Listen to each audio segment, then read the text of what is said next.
know, this is Costco brand or Kirkland brand laundry detergent. It's the cheapest that I can find. However, there is one surprise that I don't like, which is it's very, very dusty.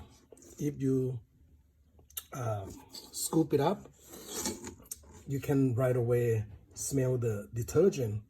So I highly recommend you to wear some sort of mask.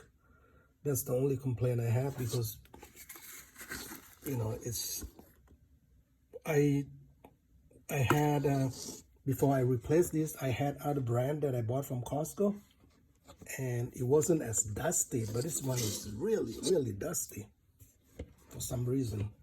I don't know what you folks think. I mean, it's cheaper. It's gonna last me for a long time, but make sure you wear mask. Will I buy this again? Maybe not. I'm not sure. Just I don't want the dust to fill up my lung with detergent dust, which is not very healthy. What do you think?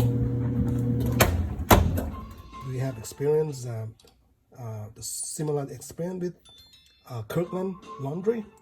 And let me know in the comments. And stay safe, and we'll see you folks on the next video.